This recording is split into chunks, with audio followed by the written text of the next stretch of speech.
अच्छा, तो वही हुआ कि जिसका अभी थोड़ी देर पहले मैंने वीडियो में ज़िक्र किया था कि अगर आपने कोई प्लानिंग ना की, आप किसी स्ट्रेटजी के थ्रू ना चले, तो आप ये मैच नहीं जीत सकते। आप ये ना समझें कि आपको ये आसान हदफ है। अगर आप जिस तरह के लास्ट मैच में आपने प्लानिंग करके चले थे, अगर उस तरह से आपने गेम ना की, तो ये मैच आपके लिए इतना आसान नहीं होगा।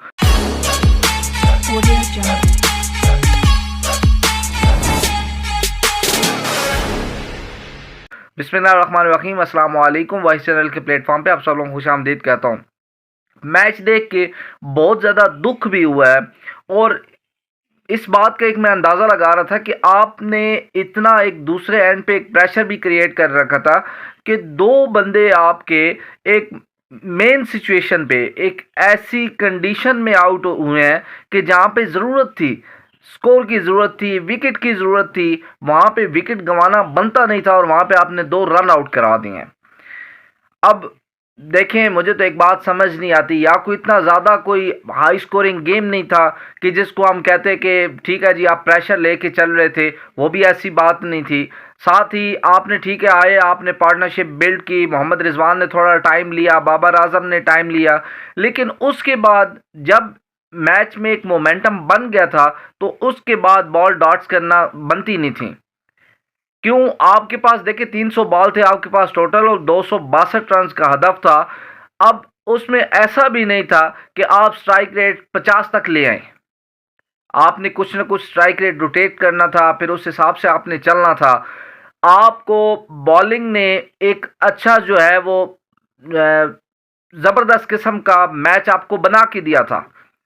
ठीक है, एक ऐसी सिचुएशन थी, एक ऐसा स्टेज था कि आपको लग रहा था कि वहां से न्यूजीलैंड बहुत ज़्यादा स्कोर कर लेगा और आपके लिए मैच जीतना इतना आसान नहीं रहेगा।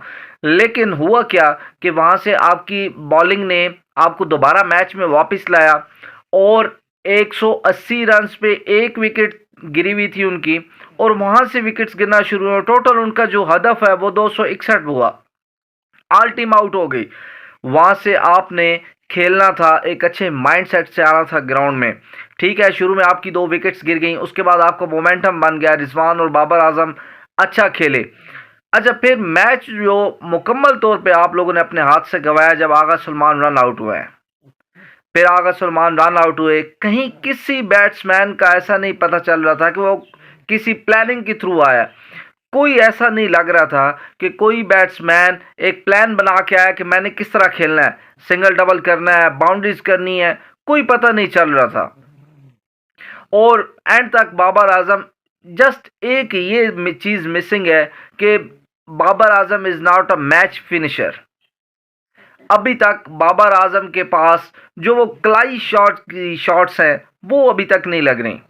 अभी तक बाबर आजम मैच को फिनिश करने पे नहीं जा रहे। अभी तक सिर्फ एक ये जो मेरे ख्याल में उनका जो वीक पॉइंट है वो सिर्फ ये है कि बड़ी हिट्स नहीं कर पा रहे एंड पे। यहाँ पे आके वो थक जाते हैं, यहाँ पे आके जो वो सिक्स करना है ना वो उनके लिए मुश्किल हो जाता।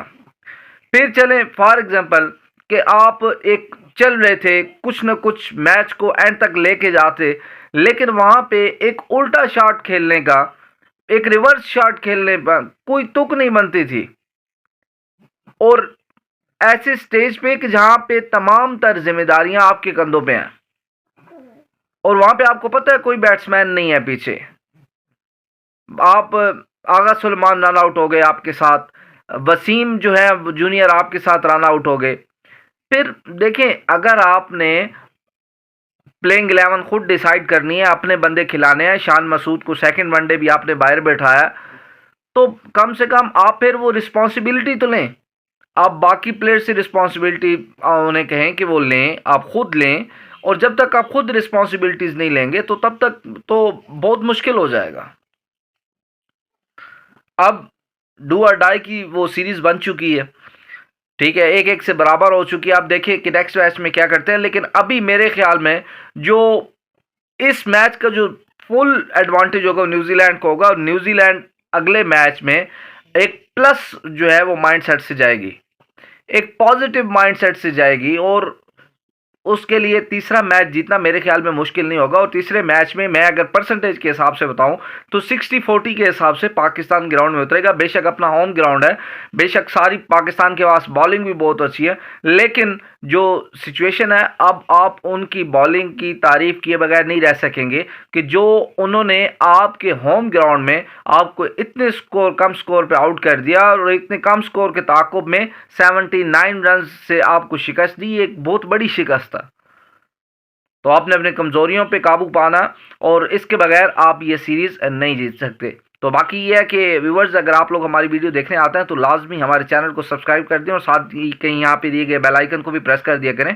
इससे हमारे आने वाले तमाम वीडियोस आप लोगों तक पहुँचती रहेंगी। Thank you for watching. अस्सलाम वालेकुम।